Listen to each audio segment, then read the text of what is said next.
So the game plan interview is essentially what you're going to do with your new prospect, and that will happen firstly when they start the business, but it will also happen periodically throughout the distributorship. So you can decide with him if you're going to do it once a month or once every 3 months or whatever the case is. Most of us should already have been exposed to these questions.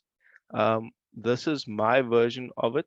And again, like sticking to your script, you need to find your own version of this that deals with at least the core questions.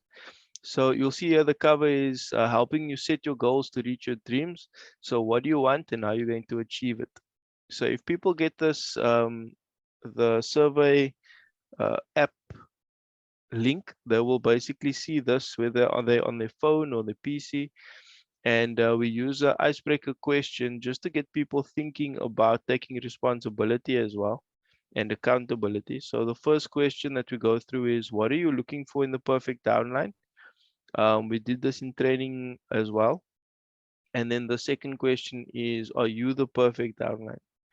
And that is just to help people realize that they need to actually they need to lead, they need to be an example to people that they're looking for. They can't just expect people to be growing their business, but they're not growing their own business. So don't expect your downlines to be doing 3 and 30s if you're not doing 3 and 30s, for example. And then the main question starts with the dream. So usually we ask, why did you join the business or why are you doing the business? What I've done there is I've just added a few different questions that will help people to figure out what their main dreams are. And if you're going to maybe tell them, okay, choose 3 dreams, for example, 3 of your top dreams that you want to achieve in your life, or in the next year or whatever you want to do it. One of the questions that Hazel has asked before is, if sorry, it's supposed to be, if I gave you 10 million Rand, what would you spend it on? You don't think about it, just tell me what, or just write down the things that you'd spend it on. And then if we then take, let's say, the top 3 things that they put on that list, what are their top 3 priorities? And then look at turning or identifying certain goals that will help them get to that dream, to each dream. So for example, what are the goals that you need to achieve in order to realize each dream? And then you add a date next to each goal, right? So let's just say that you want to be financially free as a dream, and the main goal that will get you there is to reach a emerald director, for example. And so you say, okay, by when do you want to achieve emerald director? And remember that the goals must be specific. So the day of the week, the date, in other words, the month and the year, the day must be measurable. So you're saying, okay, you want to be emerald director. How much PV is that? And of that PV, how much of that is personal PV? How much is group PV? You know, that usual thing that we do. How many personal sponsors or people do you need in your team to achieve that, so that you really know that you can measure it along the way, but it must also be accurate. So you'll need like to do that one-on-one with Hazel to make sure that your goals that you set are accurate and realistic in the timeline that you've chosen. So you set the date next to each goal. That's when you'll achieve the goal by. And then you break it down into monthly and weekly goals. So they have got another note there. Set these in terms of group PV, personal sponsoring, group sponsoring, for example. So you'll say, what do you need to achieve every month in order to get to this goal? So let's just say you now map out, I'm not sure who it was. I think it was Christine actually, that spoke about not reverse engineering, but she actually just drew it from today towards that goal and modify it until she gets it right, to meet up with a realistic timeline. But let's just say, for example, you need to hit manager this month, and then senior manager next month, and then executive manager by Feb, and then director by March, type of thing. You know, so every month you set yourself these benchmarks towards your goal. And then what do you need to achieve every week? So that's breaking it down even further. So that you can actually do like just for the next month, the next 30 days, or the next 3 months. Every week you need to achieve X, Y, and Z. So now you've got a list of these goals that are the end goal that gets you to your dream. It's the monthly goals that build up to that end goal, and the weekly goals that make sure you build up to each monthly goal, right? The next thing you're going to say then is what are the daily tasks that you need to achieve to reach that goal? You can see it says the daily tasks, and then I've also put a little note in here to say that you should set your daily tasks in terms of the 3 daily success habits. So in other words, yes, you have a dream which is specific. You have the goals, which is you use the smart tool to clarify what the goals are, but you aren't going to have goal-based planning.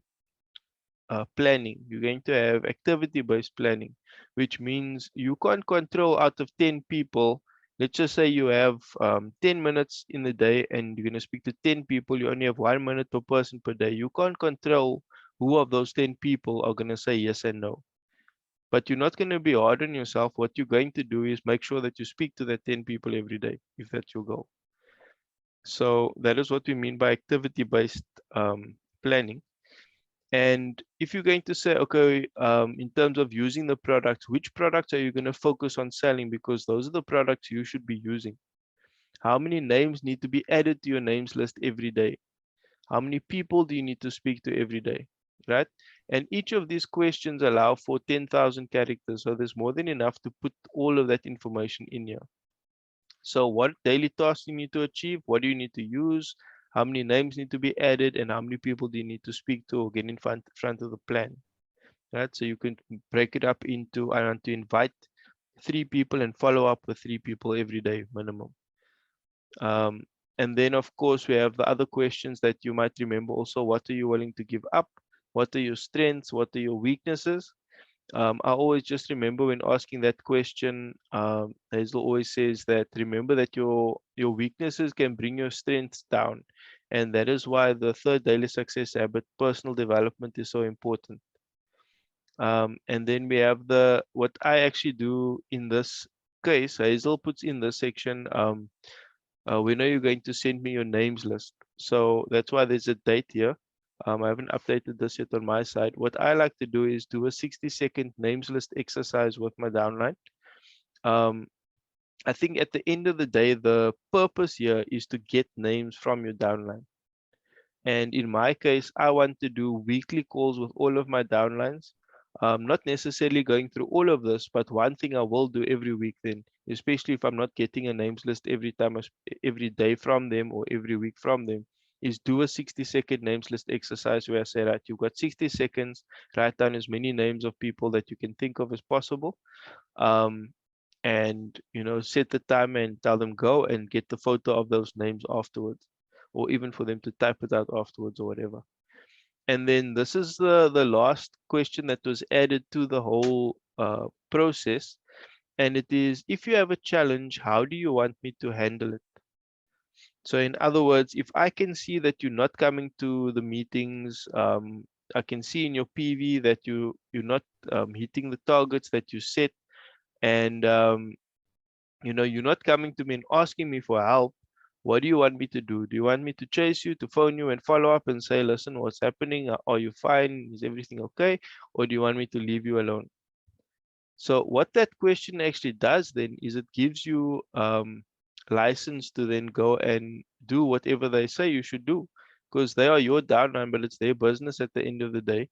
And if they say, please follow up with me and be aggressive and or assertive or whatever, then that's what you do. You say, look, this is what you said that I should do. If you are struggling, I can tell by your progress this month that you are struggling.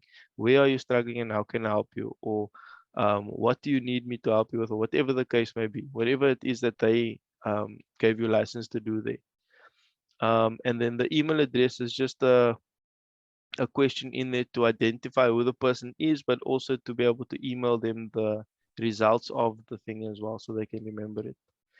So there are actually only about 10 questions, but it's essentially the 5 questions that Hazel always spoke about. I've just broken it up a bit more into goals and then setting it all the way down to daily tasks.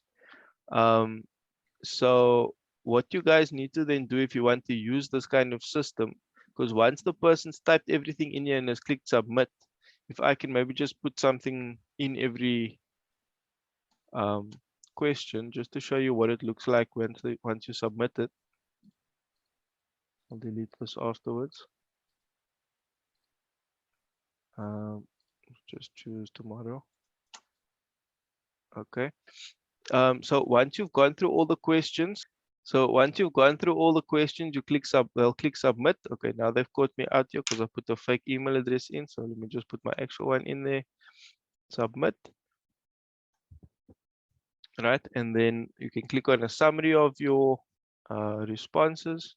So at the end of the day, we're doing this business to not just help one person, but we want to help as many people out there as possible. And this is going to require us to be very efficient in how we deal with people, right? So what that means to me is that we must be able to deal with 1,000 people the same way that we'll deal with one. So what I mean by that is if I have one person, so this is what it looks like. So you can just see the one answer, the fake ones. So if I have 20 people in my team and all of them fill out the survey, I have a nice table of everybody's answer. All of the things that they've said to me, from if they have a challenge, what are their actual dreams. And remember, if people have challenges, when we contact them, we remind them of those dreams that they said they have. So this is a clear and easy way to keep that information collected somewhere. And it's also nice because people can redo the survey every month or every week or even every day if they want to. And you can see over time how they've grown. You can see how their mindset was. At first, they maybe only dreamt about having a new car, and next they're suddenly dreaming of having a main home and a holiday home and. So you can see how people actually have, you can measure how much people have actually grown by looking at what their dreams are.